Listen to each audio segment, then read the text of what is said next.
विधानसभानि केबंनाय बद'नि नेता अनमेश देबबर्मा सांग्रंशाला बायथानि विधानसभा आश्रमबारि आमसायो लुकुरकनि गोबांमा जोंजालनो तैयै हांकरनाय करफां तांनक बेदनि गोबांमा तांक्राग्लकनो तैयै कायसा नांकुकमानि कक्लाम पान्द संखा जाखा आरो मानजाखा district magistrate DK चाकमा MDC अनंत देबबर्मानो खबै कुबनि आदंग्रक नोंजांनाय तै गोरै गाहाम थांलाय सुलामा गोरै तै गोबांमा रोंस्रों नगर रोंफ्रोंनाय गोरै अबहाय जोंजालरकनो तैनो हाफांबाय कक सानै हेनि साका केबंनाय बद'नि नेता अनिमेश देबबर्मा ধন্যবাদ। এই মাত্র আমরা খোয়াই জেলা শাসকের অফিস থেকে বেরিয়ে এলাম এবং দীর্ঘক্ষণ ধরে আমাদের মিটিং ছিল। এমএলএ হওয়ার পর, বিরোধী দলনেতা হওয়ার পর এই প্রথম জেলা শাসক মহাশয়ের সাথে একটা মিটিং হলো। মানুষ আমাদের ভোট দিয়েছেন এবং মানুষের আশা আকাঙ্ক্ষা রয়েছে যে আমরা মানুষের হয়ে কাজ করব। আমি দেখেছি গত 15 দিন ধরে বিভিন্ন এলাকায় যখন গেলাম, আসারামবাড়ির বনবাজার, উদনাবাড়ি, করঙ্গিছড়া, পূর্ব বেহালাবাড়ি, বিদ্যাবিল ইত্যাদি এলাকায় পরিদর্শনকালে আমি মানুষের নানা সমস্যার কথা শুনলাম এবং যে সমস্ত চিত্র বেরিয়ে এসছে, এখানে আমাকে বলতে হচ্ছে যে দীর্ঘ 25 বছর বাম শাসন ছিল। তখন ওনারাও বলেছেন যে আমরা স্বর্ণ যুগে আছি। তার পরবর্তী সময়ে 5 বছর ডাবল ইঞ্জিন দিয়ে যারা সরকার করছেন, বিজেপির সরকার ত্রিপুরায় আছে, বিজেপির সরকার সারা ভারতবর্ষে আছে, ওনারাও বলছেন যে এখন স্বর্ণ যুগের চেয়ে আরও ভালো যুগ, হীরার যুগে আমরা আছি। আমি উভয় যুগকেই স্বাগত জানাই।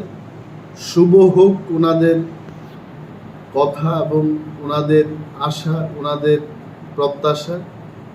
সরকার সফল হোক এটা কামনা করি। কিন্তু আসারামবাড়ির এই এলাকাগুলি পরিদর্শন করে এখন দেখলাম যে পানীয় জলের সংকটে রয়েছে হাজারো মানুষ। আমার কাছে লিখিতভাবে এলাকার লোক, আমি যে সমস্ত এলাকায় গেলাম, এখানে প্রচুর তথ্য এরা একের পর এক লিখে আমাকে দিয়েছে যে কোন কোন জায়গায় পানীয় জলের সংকট আছে এবং কি কি করতে হবে সরকার। তো হীরার যুগে আমরা এখনো কত বঞ্চিত, এই তথ্যগুলো কিন্তু মানুষের থেকেই উঠে আসছে।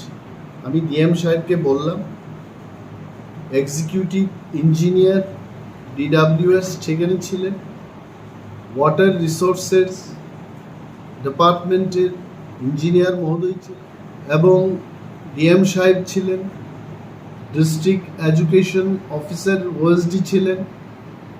সমস্ত বিষয় নিয়ে বিদ্যাবিল স্কুল, বেহালাবাড়ি স্কুল, সারা আসারামবাড়ি কেন্দ্রের মধ্যে যে সমস্ত স্কুলে নানা সমস্যা, এগুলো নিয়ে আমরা আলোচনা করেছি এবং বিশেষভাবে উজান ময়দান এবং হাতি ময়দান, ফলাকা বাড়ি, তেই বাগলায়, এই সমস্ত এলাকায় বছরের পর বছর, এটা আমি বিজেপি সরকারকে দোষ দেব না, ত্রিপুরা রাজ্য যে দিন থেকে ভারতবর্ষে সামিল হয়েছে সেই দিন থেকেই বা রাজন্য ত্রিপুরায় সেই সমস্যাটা ছিল, এই সমস্যা আজও বহাল আছে।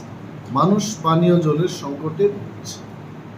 এই ব্যাপারটা ওনাদের নজরে দিলাম এবং ওনাদের এই আশ্বস্ত আমরা দিয়ে বলেছি যে বিরোধী দলে থাকা সত্ত্বেও সরকারকে কাজ করার সুযোগ আমরা দেখিয়ে দেব কোন জায়গায় সরকারকে কাজ করতে হবে। মাননীয় মুখ্যমন্ত্রী ডক্টর প্রফেসর মানিক সাহা মহোদয়কে বলতে শুনি যে দেখিয়ে দিন কোথায় আমাদের কাজ করতে হবে।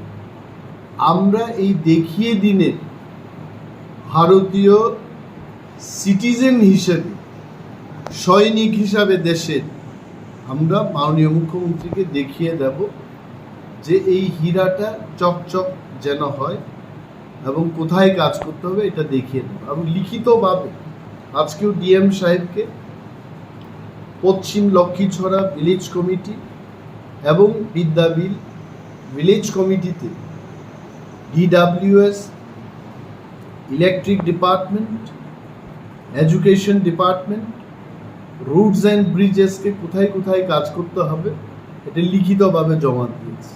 এবং আমরা দেখব এই চিঠি দেওয়ার পর, মিটিংয়ের পর আগামী 1 মাসের মধ্যে মাননীয় যিনি জেলা শাসক এখানে আছেন উনি এই ব্যাপারে কোনো পদক্ষেপ নিয়েছেন কিনা ঘুরে দেখব।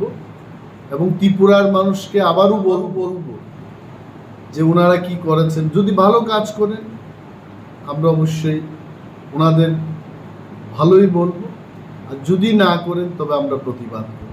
এই কথাগুলো বলবো। স্যার, জেলা শাসক কি বলেছেন আপনাদেরকে এই বিষয়ে? জেলা শাসক উনি আশ্বস্ত করে বলেছেন যে কাজ করার জন্য ওনারা এখানে আছেন এবং আমাদেরকে পেয়ে ওনারা খুব আনন্দিত। যেভাবে স্পেসিফিক্যালি আমি লিখে দিয়েছি তাতে অনুমান করে কোনো কাজ করা ওনাদের দরকার নেই। রাস্তার পরিমাণ কতটুকু কাজ করলে কোথায় যাওয়া যাবে সমস্ত রাস্তা দেখিয়ে দেবে। এখানে কয়টা রাস্তার কথা আমি বলেছি, বনবাজার two বাছাইবাড়ি, বাছাইবাড়ি two চাম্পাহাওয়ার, চাম্পাহাওয়ার two তুলাশিকক, তুলাশিকক two Mungiakami, ভায়া নমঞ্জয়ের বাড়ি পর্যন্ত এই রুটটা যদি ঠিক মতো রাখা যায় আসারাম বাড়ি ওয়েল কানেক্টেড হয়ে যাবে। তারপর Bogabil to Padmabil, Padmabil to Ratanpur, Ratanpur to Baijal, Baijal বাড়ি থেকে আমপুরা হয়ে বড় ময়দান পর্যন্ত এই রাস্তা যদি ক্লিয়ার রাখা যায় রামচন্দ্র ঘাটে মানুষের যান চলাচলের জন্য তারা ভালো রাস্তা পাবে। এই কথাগুলো বললাম। উত্তর চেবরি টু বাতি ময়দান, একালব্য স্কুল হয়ে কলাবাগান হয়ে একটা রাস্তা আছে এনইসি রুট, এটাকে ভালো করার কথা বললাম। চাম্পাহাওয়ার টু খোয়াই, এটা একটা লিঙ্ক রুট, এই লিঙ্ক রুটকে যেন ভালো জায়গায় আনা হয় এটার কথা বললাম।